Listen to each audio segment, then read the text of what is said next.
ভর্তাটা দেখে নিশ্চয়ই খুবই লোভনীয় মনে হচ্ছে। আর এই ভর্তাটা তো খেতে অসম্ভব মজা হয়েছে। আর এই ভর্তাটা আমি তৈরি করেছি মুরগির মাংসের বুকের অংশ, যে সলিড মাংসটা থাকে সেটা দিয়ে। অনেক সময় বাসায় মুরগির মাংসের সলিড মাংসটা অনেকেই খেতে চায় না। আর একটু বুদ্ধি খাটিয়ে যদি এটা আপনি ভর্তা করে দেন, সবাই মজা করে খেয়ে নেবে। আসসালামু আলাইকুম, কেমন আছেন সবাই? চলুন শুরু করা যাক। এখানে আমি মুরগির মাংসের বুকের অংশটা 2 টুকরো নিয়ে নিয়েছি। আরও দিয়ে দিলাম একটি তেজপাতা, একটি এলাচ, একটি দারচিনি।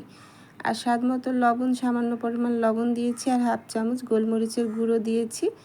আমি এখানে নর্মাল 1.5 কাপ পানি দিয়েছি। ঠান্ডা পানি দিয়ে আমি মাংসটা খুব ভালো করে সেদ্ধ করে নিচ্ছি। দেখতেই পাচ্ছেন পানিটা টেনে গেছে আর মাংসটা খুব ভালো করে সেদ্ধ হয়ে গেছে। মাংসটা খুব ভালো করে সেদ্ধ করে নিতে হবে। এখন আমি এই মাংসগুলো নামিয়ে নেব।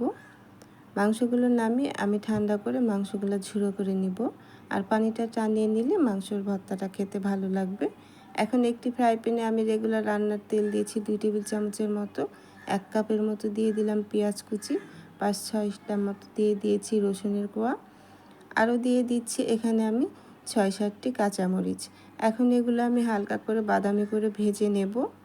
আর এখানে আপনারা পেঁয়াজের কুচিটা একটু বেশি দিবেন, তাহলে ভর্তাটা খেতে বেশি ভালো লাগে।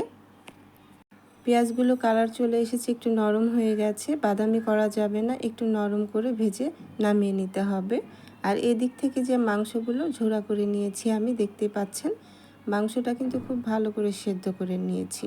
মাংসটা খুব ভালো করে সেদ্ধ করে নিতে হবে। আর এভাবে একটু ঝোড়া করে নিতে হবে। এখন আমি 3টা শুকনো মরিচ দিয়েছি আর স্বাদ মতো লবণ দিয়ে ডলে নিচ্ছি, দেখতে পাচ্ছেন। আর এখানে আরও 2 টেবিল চামচের মতো কাঁচা পেঁয়াজ দিয়েছি। পেঁয়াজটা আমি খুব ভালো করে মাখিয়ে নিচ্ছি, দেখতে পাচ্ছেন। আর এখানে দিয়ে দিলাম 1 টেবিল চামচের মতো সরিষার তেল। ভর্তাতে অবশ্যই সরিষার তেলটা দিতে হবে। এখন আমি ভর্তাটা খুব ভালো করে মাখিয়ে নিচ্ছি। আপনারা যদি ভর্তাটা রেখে খেতে চান, তাহলে আপনারা কাঁচা পেঁয়াজটা দেবেন না। কাঁচা পেঁয়াজ দিলে ভর্তাটা তাড়াতাড়ি নষ্ট হয়ে যায়। এখন ক্যারামেল করে রাখা পেঁয়াজ মরিচগুলো এখন আমি খুব ভালো করে ডলে ভর্তাটা খুব ভালো করে মাখিয়ে নিচ্ছি, দেখতে পাচ্ছেন। আপনারা চাইলে শুধু ভাজা পেঁয়াজ দিয়েও এই ভর্তাটা তৈরি করতে পারেন, এটাও খেতে ভালো লাগে। তবে পেঁয়াজের পরিমাণটা একটু বাড়িয়ে দিলে এই ভর্তাটা আরও বেশি ভালো লাগবে খেতে। ভর্তাটা আমার তৈরি হয়ে গেছে। এখন আমি এখানে দিয়ে দিচ্ছি আগে থেকে ঝুরা করে রাখা মুরগির মাংস। আর মুরগির মাংস দিয়ে এভাবে আপনারা ভর্তা করে খেতে পারেন, খুবই ভালো লাগে। খুবই অল্প সময়ে ভর্তাটা তৈরি হয়ে যায়। মাত্র 15 মিনিটে এই ভর্তাটা তৈরি করে ফেলতে পারবেন। আর খেতে তো অসম্ভব মজা হয়। দেখতেই পাচ্ছেন আমি ডলে ডলে মাখিয়ে নিচ্ছি। তবে খুব বেশি ভর্তা করা যাবে না, একটু ঝোড়া ঝোড়াই রেখে খেতে হবে। আর এখানে পেঁয়াজের পরিমাণটা একটু বাড়িয়ে দিলে ভর্তাটা আরও বেশি মজা হয়, বেশি টেস্টি হয়। দেখতেই পাচ্ছেন আমি ভর্তাটা খুব ভালো করে মাখিয়ে নিচ্ছি। এখন আমি 3 টেবিল চামচের মতো দিয়ে দিলাম ধনিয়া পাতা কুচি। আর ধনিয়া পাতা কুচিটা দেবেন, তাহলে ভর্তাটা খেতে আরও মজা হবে। আমি এখন ধনিয়া পাতাটা দিয়ে আবারও আলতো করে একটু মাখিয়ে নিয়েছি। ভর্তাটা কিন্তু আমার তৈরি হয়ে গেছে। দেখতেই পাচ্ছেন কত অল্প সময়ে কত মজাদার ভর্তা তৈরি হয়ে গেছে। নতুন নতুন ভর্তার সহজ রেসিপি দেখার জন্য আমার চ্যানেলটি সাবস্ক্রাইব করে রাখবেন ও পাশে থাকা বেল বাটনটি অন করে দিতে পারেন, তাহলে আমি নতুন কোনো ভর্তার রেসিপি দিলে আপনাদের কাছে নোটিফিকেশনটা পৌঁছে যাবে।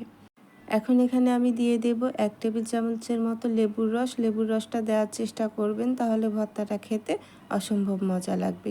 সুন্দর একটা ঘ্রাণ বের হবে। ভর্তাটা কিন্তু এমনিও তৈরি হয়ে গেছে। আমি এখন লেবুর রসটা দিয়ে দিচ্ছি, দিয়ে আবারও আলতো করে মাখিয়ে নেব। মুরগির মাংসের এই ভর্তাটা আপনি গরম ভাত, পোলাও, খিচুড়ি সব কিছুর সাথে খেতে পারবেন, এতটাই মজা হয়। আর খুব তাড়াতাড়ি এই ভর্তাটা তৈরিও হয়ে যায়, ছোট বড় সবাই খেতে পারবে, এতটাই মজা হয় এই ভর্তাটা। আপনি চাইলে একবার ট্রাই করে দেখতে পারেন। আর ট্রাই করে অবশ্যই আমাকে কমেন্ট করে জানাবেন যে ভর্তাটা আপনাদের কেমন তৈরি হয়েছে। দেখে নিশ্চয়ই বুঝতে পারছেন কতটা লোভনীয় হয়েছে। দেখতে যতটা লোভনীয় হয়েছে, খেতে তো তার থেকে অনেক বেশি মজা হয়েছে। আর দেখতেই পাচ্ছেন মাত্র 2 টুকরো মাংস দিয়ে কতগুলো ভর্তা তৈরি হয়ে গেছে। এখানে প্রায় 6-7 জন মানুষ পেট ভরে খেতে পারবে এই মুরগির মাংসের ভর্তাটা দিয়ে। মুরগির মাংসের এই ঝুরা ভর্তাটা যদি আপনাদের ভালো লেগে থাকে, তাহলে অবশ্যই আমার চ্যানেলটির পাশে থাকবেন।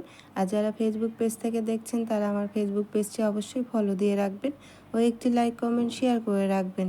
আজ বিদায় নিচ্ছি, চলে আসবো আবারও অন্য কোনো নতুন ও সহজ রেসিপি নিয়ে।